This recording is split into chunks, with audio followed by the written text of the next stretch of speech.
Bapak Ibu sekalian yang dikasihi Tuhan, sebelum membacakan dan memberitakan firman Tuhan, mari kita berdoa.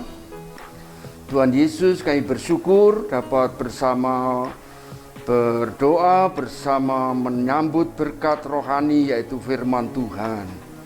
Tuhan Yesus, siapkan hati kami dan supaya kami menerima firman dengan mengerti dan dapat menjadi pelaku firman. Tolong hamba-Mu dalam pelayanan ini, beri hikmat dan akal budi. Dalam nama Tuhan Yesus kami berdoa, amin. Pembacaan Alkitab dari kitab Wahyu pasal 2, ayat 2 sampai dengan 4 yang demikian. Tuhan Yesus bersabda, "Aku tahu segala pekerjaanmu, baik jerih payahmu maupun ketekunanmu. Aku tahu bahwa engkau tidak dapat sabar terhadap orang jahat, bahwa engkau telah mencobai mereka yang menyebut dirinya rasul, tapi yang sebenarnya tidak demikian, bahwa engkau telah mendapati mereka pendusta, dan engkau tetap sabar dan menderita oleh karena namaku, dan engkau tidak mengenal lelah. Namun demikian, aku mencela engkau karena engkau telah meninggalkan kasihmu yang semula." Sampai di sini bacaan firman Tuhan. Bapak Ibu saudara sekalian yang dikasihi Tuhan, kita pada saat ini akan mengambil tema hangatkan kembali kasih mula-mula di dalam keluarga. Kita milik Tuhan Yesus, sangat dikasihi oleh Allah Bapa, oleh Tuhan Yesus. Dan kita sudah mengalami kasih Tuhan itu. Dan di Alkitab juga diajarkan bagaimana hukum kasih itu terutama.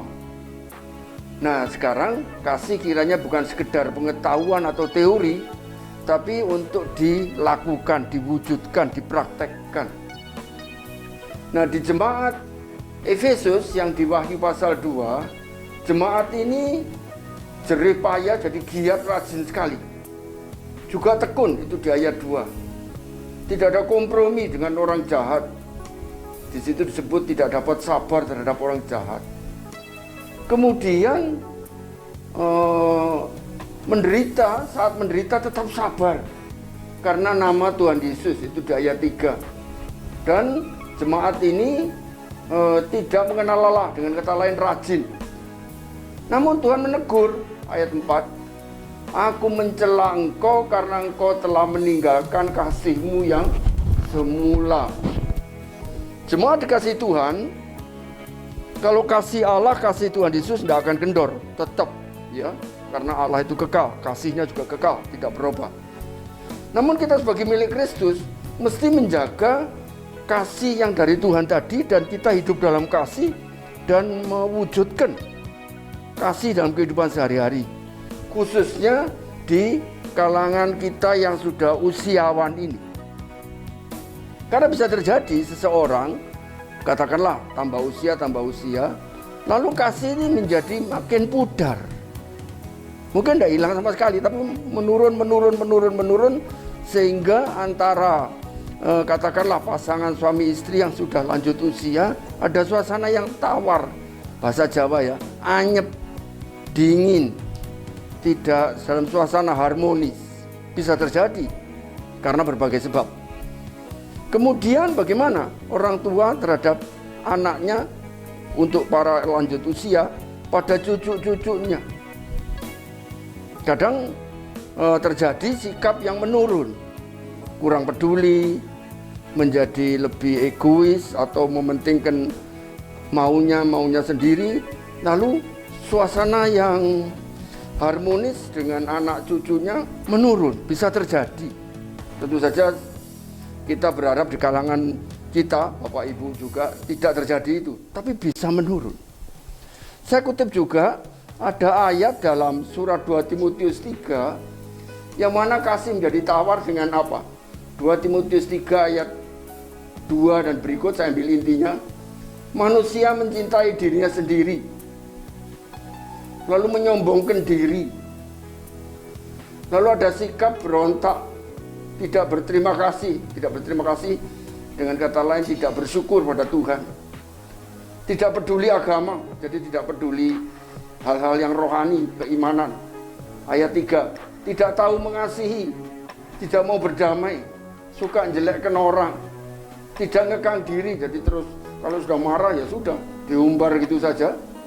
Lalu kemudian tidak suka yang baik. Ayat 4, suka berkhianat, dan seterusnya. Mari kita jauhi hal-hal itu.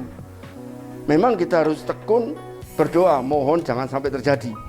Tapi kita sendiri, Bapak Ibu juga saya, harus jaga jangan sampai lengah. Karena kalau kasih itu menjadi tawar atau menurun, dampaknya besar. Beberapa contoh ya, ada orang, ya tentu saja yang seiman dengan kita, saya tidak membicarakan orang agama lain. Kasihnya pada Tuhan menurun, sehingga dia malas berdoa, malas mendengar firman.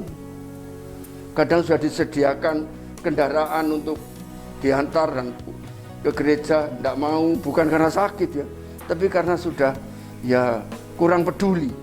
Kelihatannya biasa, tapi ini kasihnya pada Tuhan sedang menurun. Tadi dalam Wahyu 2 ayat 4, Tuhan menegur, aku mencela engkau, karena engkau telah meninggalkan kasihmu yang semula. Bagian Alkitab yang lain menyebut salah satu bukti kasih pada Tuhan melakukan firman. Dia tidak melakukan lagi. Bahkan ada hal-hal sampai melanggar secara sadar. Tentu hal demikian jangan terjadi pada kita. Juga bisa terjadi. Doanya menurun. Doa hanya kalau perlu. Doa sambil lalu. 1-2 kalimat. Tidak dalam kesungguhan. Tanpa disadari kasihnya sedang menurun. Maka itu kita sebagai milik Kristus mesti jangan sampai kasih yang mula-mula itu merosot sampai ditinggalkan. Ada yang lebih fatal lagi. Ini kejadian tapi tidak akan sebut nama orangnya. Orang tuanya ini atau si opa oma ini tidak keberatan anaknya meninggalkan Tuhan Yesus, dengan kata lain menyangkal iman demi sebab yang tertentu. Bagaimana ini kasihnya? Padahal sudah baptis, sudah sidi, sudah pernah ikut perjamuan kudus. Tapi kemudian dengan tenang, aku cari keyakinan lain. Kelihatannya remeh, tapi itu sangat mendukakan hati Tuhan. Jadi jangan sampai kasih menjadi tawar. Belum lagi yang melakukan karena merosot terus kasihnya pada Tuhan, sehingga makin berani berbuat dosa tanpa merasa bersalah. Itu pun juga akibat kasih yang sudah sangat menurun, sehingga jelas ini termasuk ditegur Tuhan. Hal jangan meninggalkan kasihmu yang semula. Bapak Ibu saudara sekalian, mari hangatkan kasih terutama pada Tuhan ya, tetap dijaga secara pribadi, secara sebagai pasangan suami istri meskipun sudah opa oma, juga ke anak dan cucunya. Jaga, karena mau tidak mau apalagi yang masih kecil cucunya ya, melihat keteladanan hidup dalam kasih dari orang tuanya, ayah ibunya, dan juga dari opa omanya. Jangan ninggalkan kasih semula, karena kesetiaan pada Tuhan sangat penting. Karena kesungguhan melakukan firman juga penting, karena itu kehendak Tuhan. Salah satu bukti kasih pada Tuhan, kasih pada sesama, kasih pada keluarga, kasih pada pasangan, kasih pada anak dan cucu dengan berdasar dan melakukan firman Tuhan. Demikian yang diajarkan oleh Alkitab. Dan tentunya dengan kasih yang tetap, tidak bergeser, tidak menurun, Bapak Ibu, opa oma sekalian bisa melayani melalui doa. Doa pada siapapun yang perlu didoakan, entah itu di kalangan keluarga sendiri, famili sendiri, ataupun ke sesama jemaat misalnya. Tapi juga bisa memberi nasihat-nasihat praktis yang sangat dibutuhkan oleh anak cucu kita. Bukankah dari pengalaman kehidupan dari Bapak Ibu yang sudah sekian tahun lamanya, puluhan tahun malahan, itu sangat bermanfaat supaya anak cucu kita hidup juga tidak meninggalkan kasih yang mula-mula, jadi tetap hangat. Bahkan pakai istilah berlomba mewujudkan hidup dalam kasih. Kiranya firman Tuhan pada saat ini membekali, yaitu dengan adanya tema yang sangat bagus, supaya hangatkan kembali kasih mula-mula di dalam keluarga. Kiranya firman Tuhan ini menjadi berkat dan bermanfaat, dan kita meneladani Tuhan Yesus dan menjadi pelaku firman dalam hal kasih. Amin. Mari kita berdoa. Tuhan Yesus, kami bersyukur kami sudah jadi miliknya Tuhan Yesus yang juga menyatakan kasih Tuhan pada kami.